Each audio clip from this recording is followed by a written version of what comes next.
उसके शरीर में टुकड़ा बना दिए, पक्षियों को खिला। अब लौट की गाय जब आई है तो गाय तो आ रही थी पर फिर कही पिताजी भैया वो नहीं आ। अब जब अंधेरो बहुत तो शुक्राचार्य चिंता हुई, जब दुश्मन परिवार को बालक है का उतरने को ऊंच नीच है तो सब दोष मेरे ऊपर आ गए।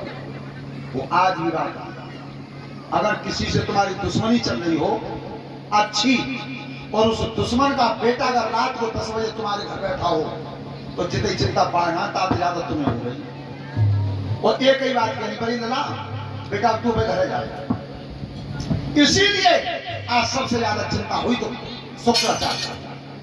उस समय आसन लगाया शुक्राचार्य ने, आसन लगा करके ध्यान से योग से देखा, कौन की आवाज नहीं आई, आवाज नहीं आई। शुक्राचार्य की खतरा है, जरूर खतरा है। पत्थर ने शुक्राचार्य जैसे आचार्य को और शुक्राचार्य जैसे वैज्ञानिक को आज आसन मार के और हवन कुंड तैयार किया। हवन कुंड और क्या कर्म करते थे शुक्राचार्य, आज तक ऐसा न कोई डॉक्टर कर पाया, न कोई योगी कर पाया और न कोई आचार्य कर पाया ऐसा जैसा उसने शुक्राचार्य क्या किया। अरे आसन पे जब बैठ गए और तीनों ही हवन रचाई रे,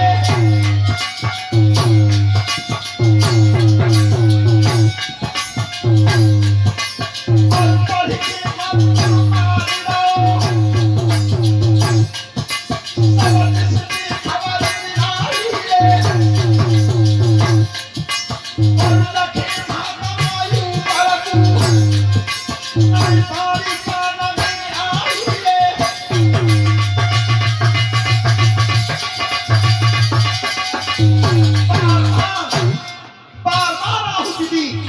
शुक्राचार्य ने कि बेटा कच्छ तू कहाँ है, ये दोष मेरे ऊपर लग जाएगा अगर कोई बात बन बिगड़ गई। पर वो कच्छ हो तो आवाज आ रहा, जिंदा नहीं, कहीं का शब्द नहीं आया। समझ क्या किया, अरे साधे साधना बैठ गए, तीनों योग लगाइए और पढ़ के मंत्र फेंक दो, कोई कारी कान में आई रे, और दुश्मन मार गए वो पश्चिम कूदा हो हवाई रे। अब आया ये मेरे गुजर मेरा दुनिया में चिल्ला नहीं हूँ, मुझे पागलों ने मार के और मेरे शरीर में छोटे छोटे टुकड़ा करके पक्षियों को खिला दिया। रोए गए शुक्राचार्य, हे परमात्मा ये क्या है?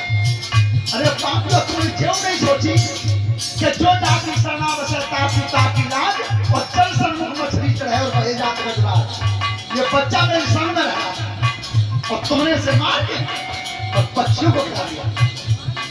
जितना हड्डी और मांस और खून सब पक्षियों के पेट में था। पर धन्य शुक्राचार्य जैसे योगी को कौन सा किया।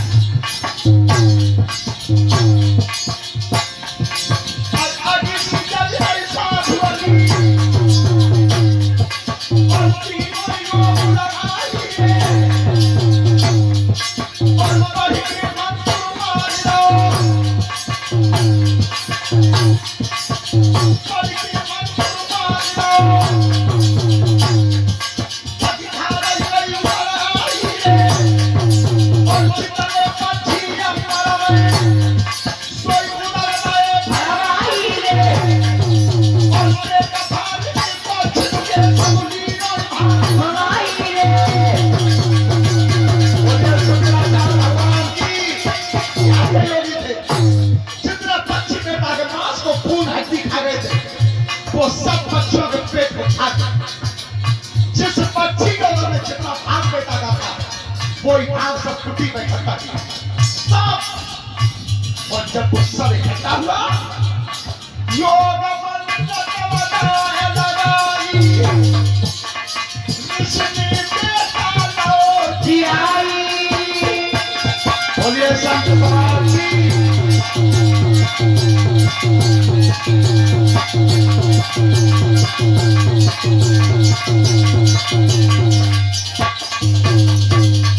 बेटा कच्छ को जिंदा किया और तब भी बेटा कच्छ यहाँ दुश्मन तेरे पीछे हैं। अब तू कहूँ नहीं, जितने दिन और रहे तो इतना मेरे ही पास रही, कहीं जाना मत। देवयानी की खुशी का ठिकाना नहीं रहा। तो एक दिन गुरुजी ने जब विद्या में वो निपुण हो गया, तब की बेटा अब तुम्हारी विदाई का समय है, तो तुम ऐसा करो मेरे बगिया में तो फूल ले आओ, फूल। तो गुरुजी के लिए फूल तोड़ने गया, मैं दुष्ट पाई बगिया में फिर मिल गए।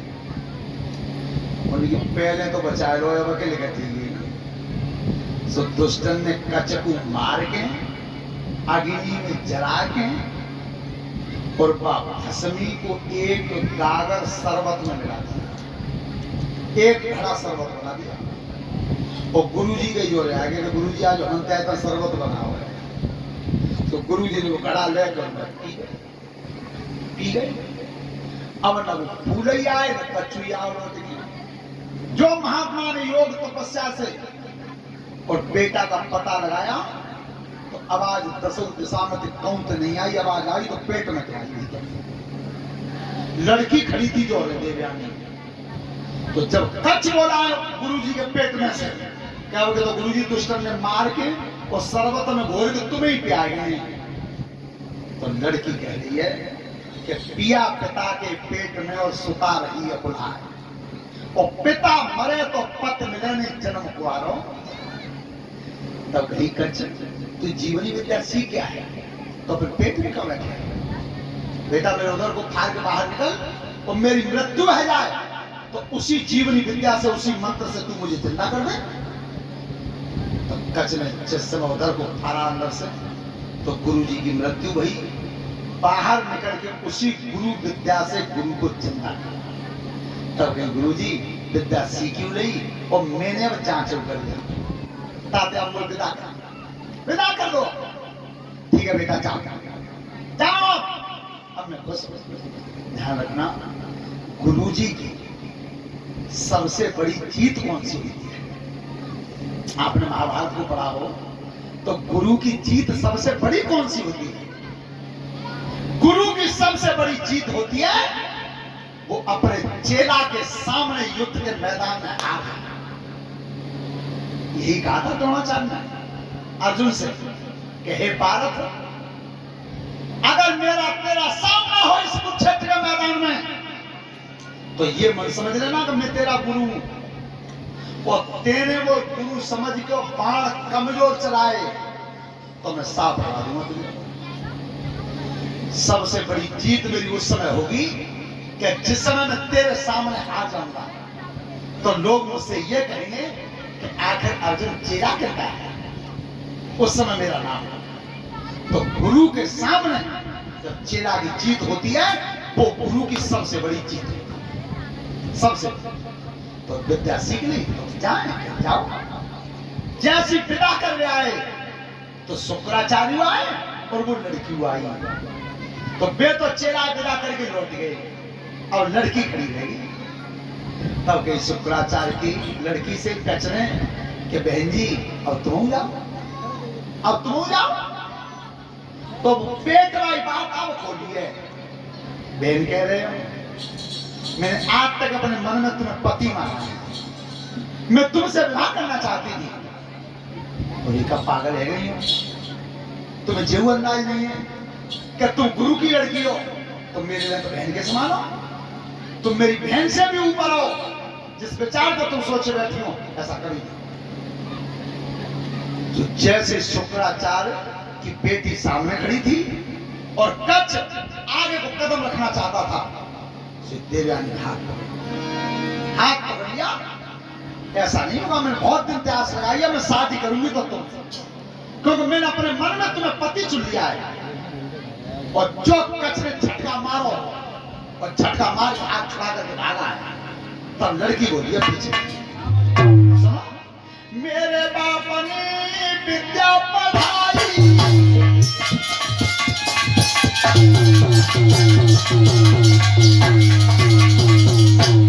मेरे बाप ने विद्या पढ़ाई,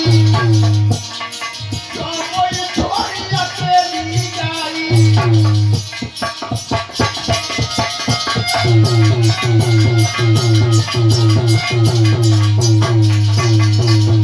मोई छोड़ी अकेली जाई तो पूरई में साप लगाई सब विद्या सफल है जाई।